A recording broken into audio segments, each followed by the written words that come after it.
کہ ہر بندہ comfort zone میں جینا چاہتا ہے, آرام اور عیش کی زندگی میں جینا چاہتا ہے. ہر ایک نے اپنے اوپر دنیا اتنی لاد لی ہے, اپنے اوپر دنیا کو اتنا سوار کر لیا ہے کہ اس سے نکلنا اس کے لیے مشکل ہو جاتا ہے. اور اسی وجہ سے اللہ کے نبی صلی اللہ تعالی علیہ وسلم ارشاد فرماتے اپنے صحابہ کو بھی کہ جب تمہارے اندر بیل کی پونچھ پکڑ کر کے کھیتی باڑی کرنے کی عادت آ گئی اور تم گھوڑے کی پیٹھ چھوڑ چکے ہو تو سمجھ جانا کہ دوسری قومیں تم پر حکومت کرنے لگ جائیں گی. آج بیل کی پونچھ پکڑ کر کھیتی باڑی کرنے کا مطلب صرف یہ نہیں ہے کہ کسان بن جائے. سب کا حال یہ ہے کہ ہمیں دنیا جمع کرنا ہے, دنیا جمع کرنا ہے, اور اس دنیا جمع کرنے کے چکر میں اس کی پوری عمر ختم ہو جاتی ہے, لیکن وہ حسرت پوری نہیں ہوتی, وہ حسرت پوری نہیں ہو پاتی. جتنی چیز کی تمہیں ضرورت تھی وہ تو حاصل ہو چکا تھا, لیکن اس سے زیادہ کی طلب میں ہم بھاگتے ہی رہے, بھاگتے ہی رہے. ہم یہ نہیں کہتے کہ آپ گھر نہ بنائیں, ہم یہ نہیں کہتے کہ آپ اچھے کپڑے نہ پہنیں, سب کریں, لیکن کم از کم اس بات کا خیال رکھنا چاہیے کہ اس دنیا کی کمائی میں اور اس کی طلب میں کہیں ایسا نہ ہو کہ میرا دین چھوٹ جائے, ایسا نہ ہو کہ اللہ کے نبی صلی اللہ تعالی علیہ وسلم سے جو میری محبت ہے اس میں کمی آ جائے. یاد ہے آپ کو ایک حدیث پاک, اللہ کے حبیب صلی اللہ علیہ وسلم ارشاد فرماتے ہیں کہ مجھے میرے بعد اس بات کا خوف نہیں ہے کہ میری امت مشرک ہو جائے گی, کافر ہو جائے گی. حضور پاک صلی اللہ علیہ وسلم فرماتے ہیں مجھے اس بات کا ڈر نہیں ستاتا کہ میری امت مشرک ہو جائے گی, کافر ہو جائے گی, مگر اس بات کا اندیشہ لگا رہتا ہے کہ میرے بعد تم پر دنیا پھیلا دی جائے گی اور دنیا سمیٹتے سمیٹتے تم اللہ اس کے رسول کو بھول جاؤ گے. آج وہ حالات ہیں میرے عزیزوں, سب کے وہی حالات ہیں. اکثر کی بات میں کہہ رہا ہوں, میں جب بھی کوئی گفتگو کروں تو اس کو میری فضیلت بیان کرنے پر محمول نہ کریں کہ میں اپنی بڑائی بیان کر رہا ہوں. میرے عزیزوں, ان حالات کو بھی ہم دیکھ کر کیا ہے کہ اندر جانے کے بعد ایک چیز دماغ میں گونجتی تھی, کیا بتلاؤں میں نے کیا کیا دیکھا. کھوٹا سکہ چلتے دیکھا, الٹی گنگا بہتے دیکھا, چھوٹے چھوٹوں کی بات تو چھوڑو, بڑے بڑوں کو ننگا دیکھا. اور حالات تو وہاں کے ایسے, یہ ساری چیزیں سکھا دیتی ہیں. اور پھر اس بات کا خیال آتا ہے کہ امت آج کن مسائل میں گھری ہوئی ہے, جبکہ طوفان اندر انتظار میں ہے تباہی کے لیے. ہم جن مسائل میں گھرے ہوئے ہیں اس کو دیکھ کر کے پھر ڈر لگتا ہے. علماء کے مسائل, پیران اعظام کے مسائل, جماعتوں کے مسائل, چھوٹی چھوٹی باتوں پر ہم کورٹ کچہری کے چکر کاٹتے رہتے ہیں, مسجدوں کے مسائل, لیکن جبکہ دشمن نے کہاں سے کہاں تک تمہارے لیے منصوبے بنائے ہیں. حیرت ہوتی ہے میرے عزیزوں. پھر وہ محاورہ ہے یا تاریخ ہے مجھے پتا نہیں, لیکن ایک بات لگتی ہے کہ بغداد پر ہلاکو جب حملہ کرنے آیا تھا تو اس وقت سنا کہ علماء چھوٹی چھوٹی چیزوں میں بحث مباحثے میں مبتلا تھے, جبکہ قوم کو انہیں اس بات کے لیے تیار رکھنا چاہیے تھا کہ ایک ظالم قوم تم پر حملہ آور ہے, اس کے مقابلے کے لیے کھڑے رہو. آج میں یہی کہنا چاہتا ہوں میرے عزیزوں, چھوٹے مسائل کو درکنار ایک جگہ رکھو. امت مصطفیٰ آج جس قسم پرسی کی حالت میں ہے, جب نبی پاک صلی اللہ تعالی علیہ وسلم کی عزت پر حملے ہیں تو پھر تمہاری عزت کہاں خاک میں رہنے والی ہے. ہماری اپنی عزت کی بچانے کی کیا فکر کرنی ہے آپ کو. پوری دنیا کا حال یہ ہے. پہلے تو ایک مسلمان کی بات میں آپ کو بتاؤں, فرانس جیسا پاورفل ملک, بہت ہی مضبوط کنٹری, 100 سال پہلے کی بات بتا رہا ہوں, نبی پاک صلی اللہ تعالی علیہ وسلم کی شان میں وہ کوئی گھناؤنی یا گستاخانہ انداز کی فلم ریلیز کرنا چاہتے تھے, یا پھر کسی طرح سے مذاق مسخرے والے کام کے ذریعے سے میرے آقا صلی اللہ علیہ وسلم کو نشانہ بنانا چاہتے تھے, اور اس بات کو وہ اپنی آزادی رائے اور اپنی خیال کی آزادی کو بتاتے ہیں. اس زمانے میں سلطان عبد الحمید تھے, اور ترکی کے وہ آخری خلیفہ سلطان عبد الحمید, صرف انہوں نے ایک اسٹیٹمنٹ دیا تھا فرانس کو کہ باز آ جاؤ یہ تمام چیزیں کرنے سے, ورنہ پوری دنیا لا کر میں تمہارے سر پہ پھوڑ دوں گا. صرف اتنا جملہ تھا میرے عزیزوں. آج تک وہ نہ فلم ریلیز ہوئی اور نہ ہی فرانس اس چیز پر آیا. لیکن اب تو حالات بدل گئے, اب تو حالات ایسے بدلے کہ ہزاروں نہیں, لاکھوں نہیں, کروڑوں کی تعداد میں ہم موجود ہیں, اور پھر اسلامی ممالک کے نام پر پوری دنیا میں کتنے ملک ہیں؟ 57 ممالک اسلامی کہلاتے ہیں. لیکن کس کو فکر ہے میرے مصطفیٰ کریم صلی اللہ تعالی علیہ وسلم کی عزت پر جب حملے ہوتے ہیں؟ اور یہ تمام حالات جب اپنا درد کا میں اظہار کرتا ہوں تو پھر لوگوں کو یہ لگتا ہے کہ یہ بھڑکاتے ہیں، اکساتے ہیں. میرے عزیزوں، میں چاہتا ہوں کہ قوم اصل مسائل کو سمجھے. جو اصل مسائل ہیں ان کو سمجھو، فرض کو دیکھو، نفل کی طرف نہیں. پہلے تم پر جو فرض ہے اس کے لیے کھڑے ہو جاؤ.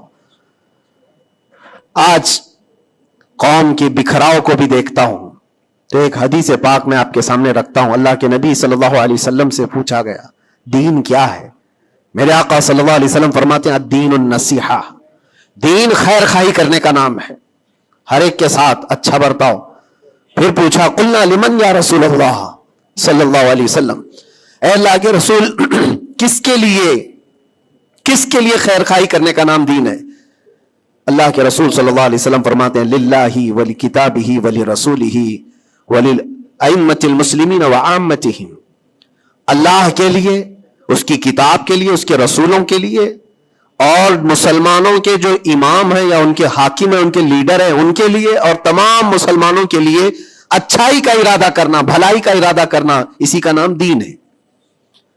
دین کو اللہ کے نبی صلی اللہ تعالی علیہ وسلم نے ان تمام چیزوں کے ساتھ لگا کر کے آپ کو بیان فرمایا.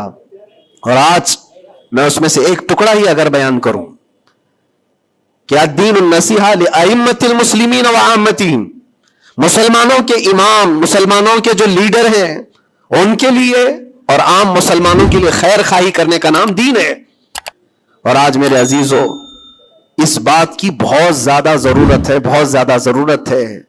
اجتماعی طور پر سب دیکھیں کہ ہمارا مفاد کس میں ہے، امت کا کام کس میں ہو سکتا ہے. اور ایک حدیث میرے آقا صلی اللہ علیہ وسلم فرماتے ہیں من اصبح ولم یہتم، حضور اکرم صلی اللہ علیہ وسلم فرماتے ہیں من لم یہتم بامرنا فلیس منا، جو اس حال میں صبح کیا کہ میری امت کا خیال نہیں کیا، حضور فرماتے وہ ہم میں سے نہیں ہے، وہ ہم میں سے نہیں ہے. کتنی صبح ایسی ہوتی ہیں جو تم صبح اٹھ کر کے سوچتے ہو کہ امت کا کیا ہونا ہے. یا آقا کریم صلی اللہ علیہ وسلم فرماتے ہیں جس نے میری امت کا خیال نہیں کیا وہ مجھ میں سے نہیں ہے، وہ ہم میں سے نہیں ہے.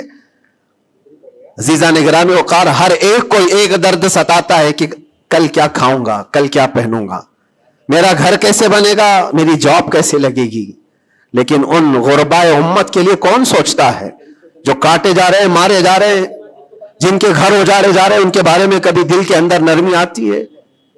اگر تمام مسلمانوں کے دلوں کے اندر یہ نرمی اور یہ رحم ہوتا تو میرے عزیزو حالات ایسے نہیں ہوتے تھے، حالات ایسے نہیں ہوتے.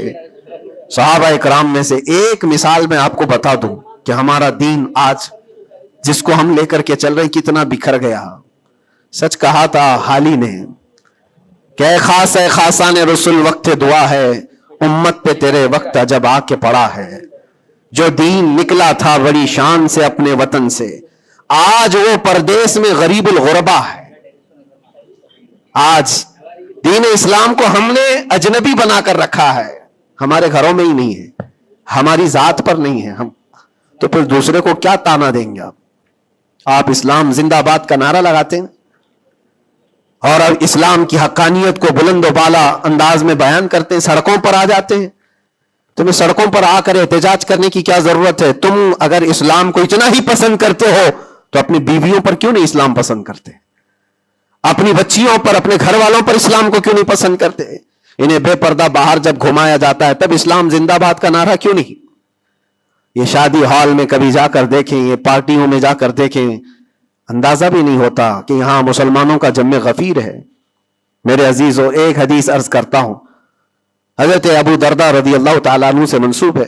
حضرت عمر فاروق رضی اللہ تعالیٰ عنہ کا زمانہ خلافت ہے اور عادل کے وہ بادشاہ ہیں. بیٹھے ہوئے تھے، ایک شخص کو پکڑ کر لایا گیا عدالت میں، کہا گیا کہ اس نے قرض لیا ہے اور یہ دیتا نہیں ہے. تو جو قرض خواہ تھے وہ بھی صحابی تھے، انہوں نے کہا کہ یہ اجنبی آدمی مدینے کا تو ہے نہیں، لیکن میں نے اس کو پیسے دیے تھے، یہ واپس نہیں لوٹاتا اور آئیں کائیں کرتا رہتا ہے، بہانے بناتا ہے. حضرت عمر فاروق رضی اللہ تعالیٰ عنہ نے اس اجنبی شخص سے کہا اب تم کیا کہنا چاہتے ہو؟ تمہیں قید میں ڈال دیا جائے گا, تم اس کے پیسے ادا کرنا چاہتے ہو یا نہیں؟ اس نے کہا مجھے 2 دن کی مہلت چاہیے, میں جاؤں گا اور لا کر کے واپس اس کی رقم ادا کر دوں گا جو مجھ سے تقاضا کر رہے. حضرت عمر نے کہا کہ تو جائے گا یہاں سے چھوڑ کر اور واپس آئے گا نہیں آئے گا, اس کا کیا بھروسہ؟ کوئی ہے تیری جو ضمانت لے گا یہاں پر؟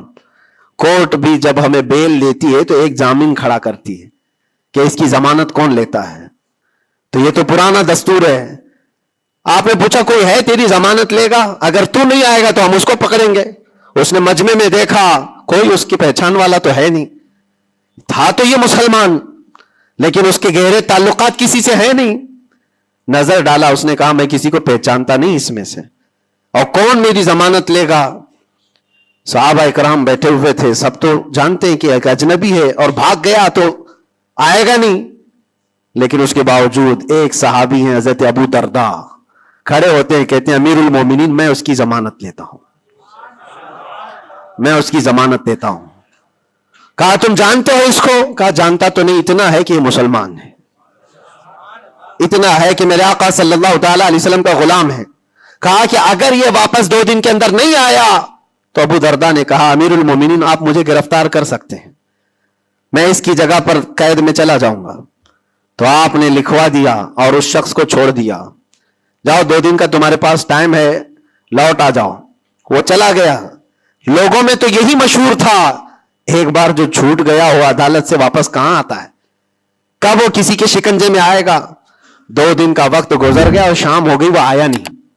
مغرب کا وقت تھا, اس سے پہلے امیر المومنین نے کہلا بھیجا کہ ابو درداء سے کہو کہ اپنی گرفتاری دے دے, جس کی وہ ضمانت لیا تھا وہ آیا نہیں ہے. عدالت پھر سے لگی, قرض خواہ جنہوں نے قرض دیا تھا وہ بھی تھے, اور حضرت ابو درداء کو لایا گیا. کہا کہ میں تیار ہوں, وہ نہیں آیا.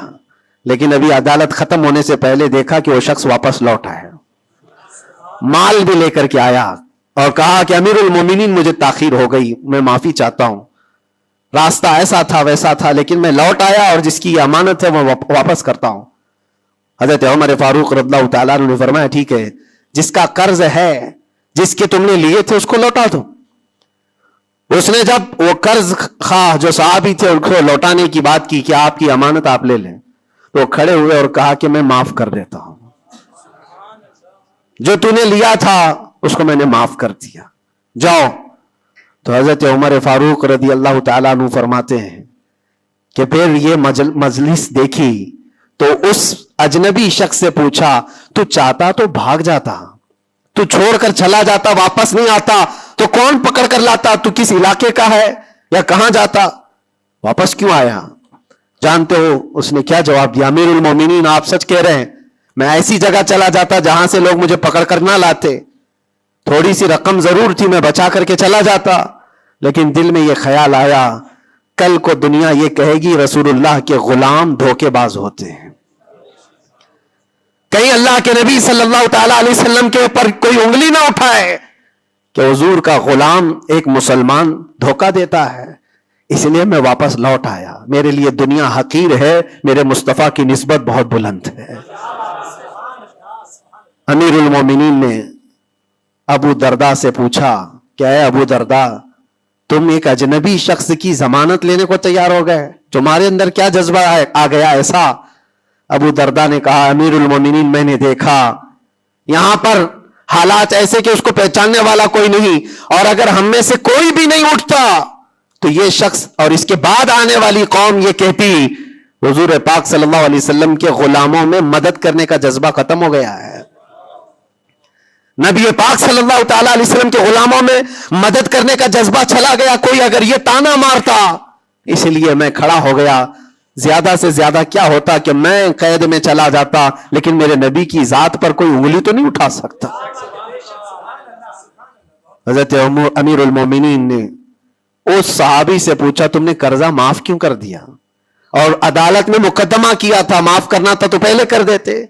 آپ نے کہا کہ میں اس کو پہلے پہچانتا نہیں تھا, لیکن یہ جب 2 دن کا موقع لے کر گیا بھی اور واپس لوٹ آیا بھی تو امیر المومنین میرا تو یہ حق بنتا ہے کہ میں اس مسلمان کا قرض معاف کر دوں, اس لیے کہ میرے دل میں بھی یہ خیال آیا کہ اگر میں معاف نہ کرتا تو کل کو دنیا یہ کہتی کہ رسول اللہ کے غلاموں میں معاف کرنے کا جذبہ بھی چلا گیا.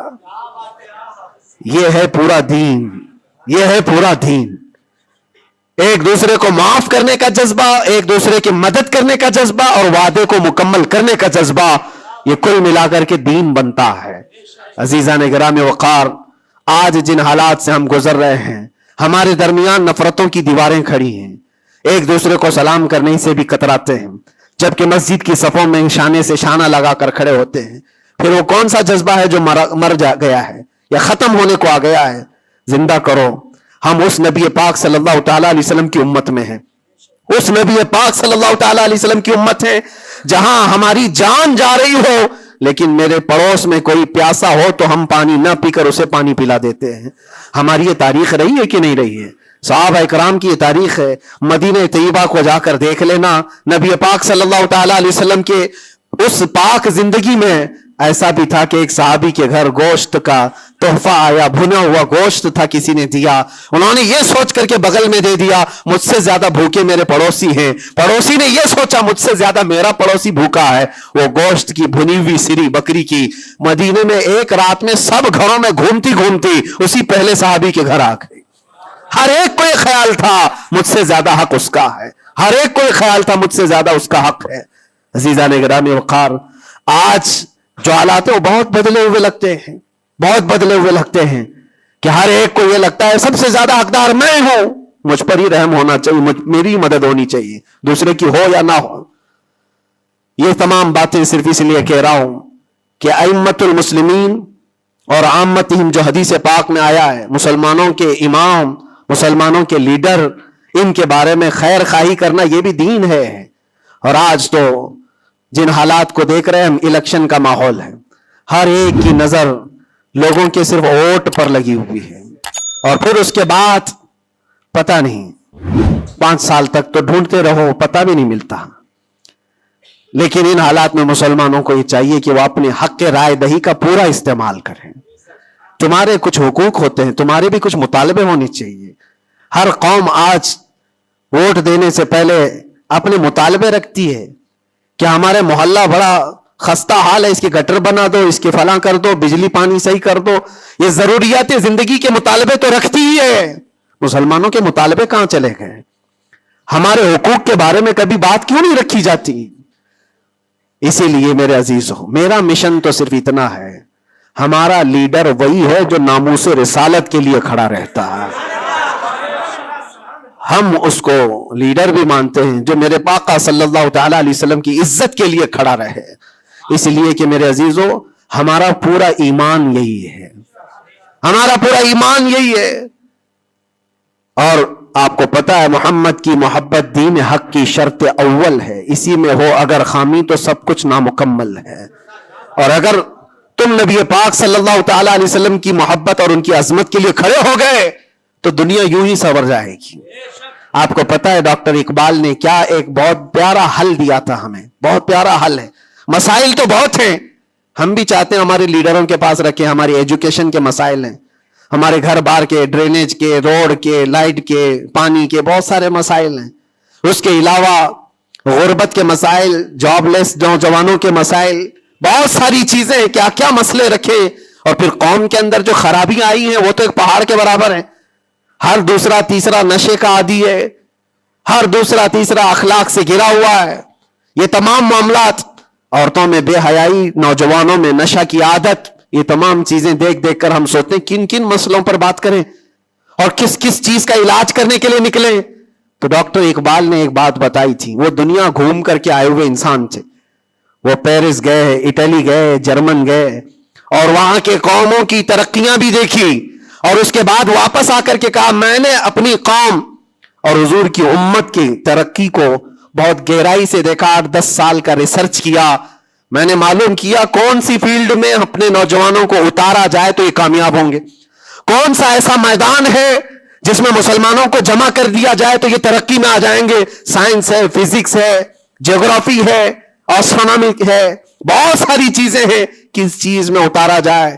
تو ڈاکٹر اقبال کہتے ہیں میں نے بہت غور و فکر کیا, آخرکار اس نتیجے پر پہنچا کہ اس امت کی کامیابی کا صرف ایک ہی نقطہ ہے، ایک ہی راز ہے کہ محمد سے وفا تو نے، تو ہم تیرے ہیں، یہ جہاں چیز ہے کیا، لوح و قلم تیرے ہیں، لوح و قلم تیرے ہیں۔ ہر مسئلے کا حل اس بات پر ہے، اسی لیے میں فوکس کرتا ہوں میرے عزیزو، نبی پاک صلی اللہ تعالیٰ علیہ وسلم کی عزت کی حفاظت کے لیے جو کھڑا ہوتا ہے، اللہ تعالیٰ اس کے سارے مسائل کو یوں حل کر دیتا ہے۔ اسی لیے آیت کریمہ بھی میں نے یہ پڑھی، ان ینصرکم اللہ فلا غالب لکم، اللہ فرماتا ہے اگر اللہ تمہاری مدد کر دے تو دنیا میں سے کوئی ایسا نہیں جو تم پر غلبہ حاصل کر سکے، کوئی غالب نہیں آ سکتا اگر اللہ مدد کر دیا۔ وَإِن يَخْذُلْكُمْ فَمَنْ ذَا الَّذِي يَنْصُرُكُمْ مِنْ بَعْدِهِ، اللہ فرماتا ہے اور اگر اللہ گرا دے تو دنیا کی کوئی طاقت تمہاری مدد نہیں کر سکتی، کوئی طاقت مدد نہیں کر سکتی۔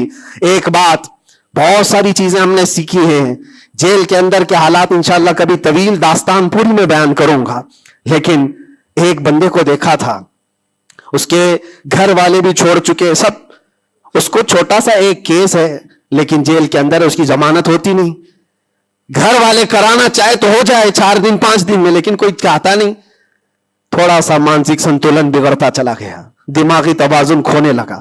ہوتا کیا تھا سنو، وہ ایک نارمل نوجوان تھا اور مہینہ گزر جاتا، کوئی ملاقات کے لیے بھی نہیں آتا گھر والا، تو جیل میں ہنگامہ کرنے لگ جاتا، مار توڑ، اور پھر نہ جانے کیسی کیسی حرکتیں، تو جیلر پریشان ہو کر کے اس کے گھر فون لگاتا، اس کے باپ کو کہتا کہ بھائی تم اپنے بیٹے سے ایک بار ملنے تو آ جاؤ، وہ ہنگامہ کر کے رکھا ہے، کبھی ملاقات بھی نہیں لیتے ہو۔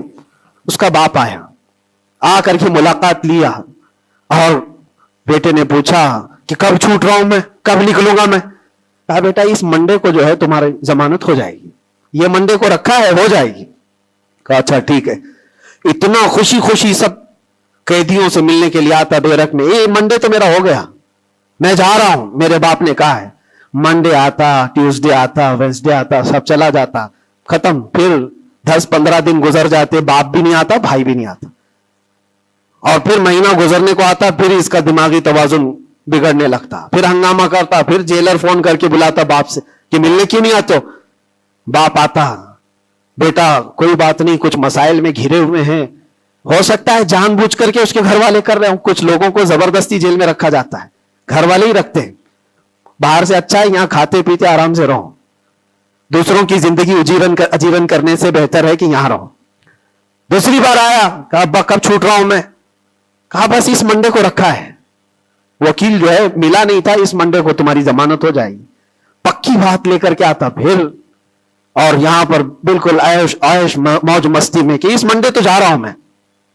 دوسرا منڈے آیا، اس کے بعد پھر چلا گیا، ایسا 4 بار ہوا، اور سب قیدیوں میں بات مشہور تھی کہ یہ منڈے کو جانے والا ہے، اور سب اس کو چھیڑتے تھے۔ جب کبھی اس کی ملاقات آتی تو کہتے منڈے کو جا رہا ہے نا، یہ بات مذاق کے طور پر چلتی رہتی تھی، لیکن کسی کے ساتھ ہم مذاق کرتے ہیں، یہ نارمل لائف ہوتی ہے، لیکن اس لڑکے کے متعلق میں نے ایک بات سیکھی، 4-5 مرتبہ ہوگی بات ہے، وہ ملاقات لے کر کے واپس آ رہا تھا، ابھی اس نے کچھ کہا ہی نہیں، ساری بیرک میں سب بولنے لگ گئے کہ منڈے کو ہے نا تیری ضمانت، تو اتنا چڑ گیا، کیا پتا اس کو بہت ہرٹ ہوا، تکلیف ہوئی، اس نے گرج کر کے چیخ کر کے کہا، گالی دے کر کے کہا قیدیوں کو کہ تم سب گھرے ہوئے لوگوں ایک بات میری سن لو، خدا جس دن میرا لکھ دے، جس دن لکھ دے، اس دن سب کے منہ تمہارے کالے ہوں گے اور کوئی مجھے دروازے میں اندر نہیں رکھ سکتا۔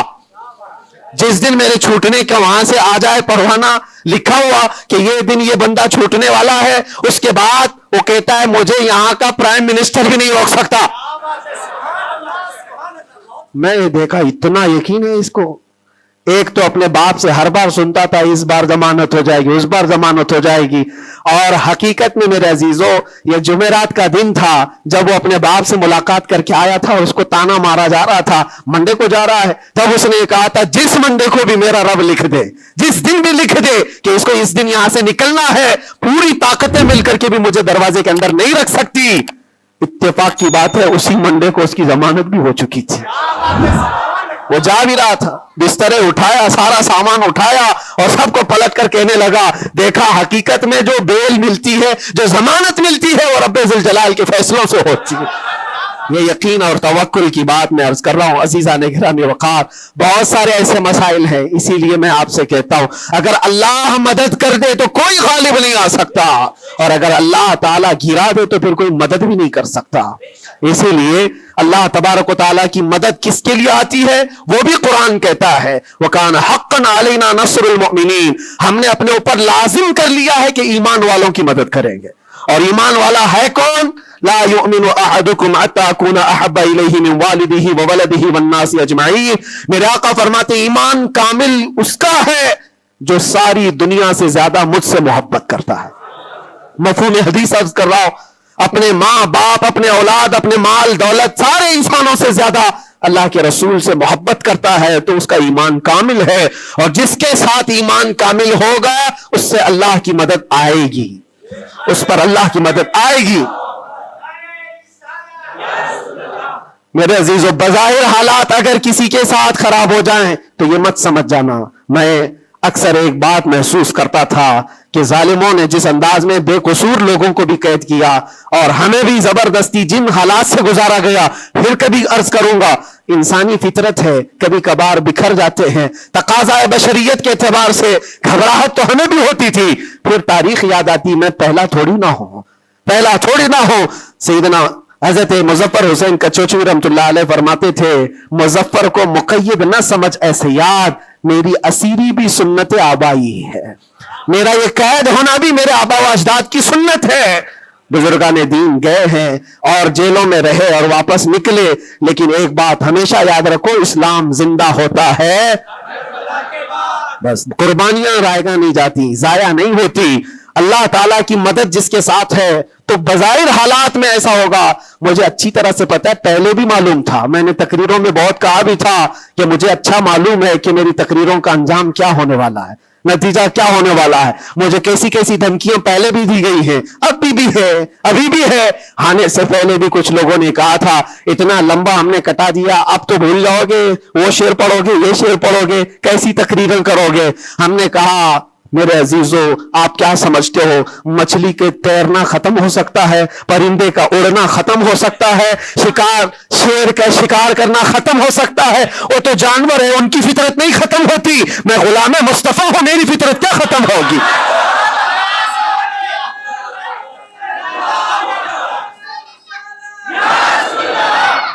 میں غلام مصطفیٰ ہوں, حق بات بولنا میری فطرت ہے, اور ہم اپنی فطرت سے بغاوت نہیں کرتے. اور یہ 8 مہینے نہیں 8 سال بھی رہے, اس کے بعد نکالیں ہم وہی بات کہیں گے جو میرے مصطفیٰ کی عزت کی بات ہوگی. عزیزان گرامی وقار, حالات بظاہر کچھ دنوں کے لیے ہوتے ہیں. امام احمد بن حنبل پر تو 1500 کے قریب نہیں 300 کے قریب کوڑے لگائے گئے تھے. 300 کوڑے کس کو کہتے ہیں, انسان مر جاتا ہے. وہ امام احمد بن حنبل 5 لاکھ حدیثوں کے حافظ, لیکن جمے رہے, ڈٹے رہے, نہ کبھی ان کا عزم ختم ہوا, نہ حوصلہ ختم ہوا. ائمہ اعظام کو یہ تمام چیزیں گزرنی پڑی ہیں. امام اعظم ابو حنیفہ رحمۃ اللہ تعالی علیہ جیل میں تو انتقال ہو گیا, اس امام کی جس کو کروڑوں آج فالو کرتے ہیں. عزیزان گرامی وقار, ایک بات یہ سمجھ کر کے چلو, مصیبتیں آئیں گی لیکن اللہ کی مدد بھی آئے گی. ہاں, ہر اندھیرے کے بعد اجالا ہوتا ہے. ان مع العسر یسرا, اللہ قرآن میں فرماتا ہے ہر تکلیف کے بعد آسانی ہے. اور میں تو ذہن میں یہ پریپیئر کر کے رکھا تھا, ذہن میں دماغ میں یہ بات بٹھا کر رکھا تھا, آزاد ہونا نہ ہونا یہ اللہ کی مرضی پر ہے. لیکن اگر مر کر کے میری لاش بھی باہر آتی تب بھی مجھے اس بات کا اطمینان تھا, جو بات ہمیں کہنی تھی وہ ہم کہہ چکے. انشاءاللہ رب تبارک و تعالی ہماری ان باتوں کو بچوں تک یہ محفوظ بھی کرائے گا.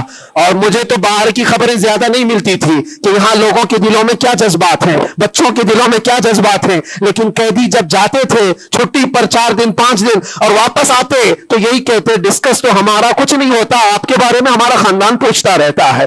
جیل میں آپ ہیں, فون کرو تو لوگ ہمارے متعلق پوچھتے رہتے. پھر دل میں یہ احساس ہوتا تھا. اور جیل میں بھی دیکھتا, ایک ایسا بھی لڑکا تھا چین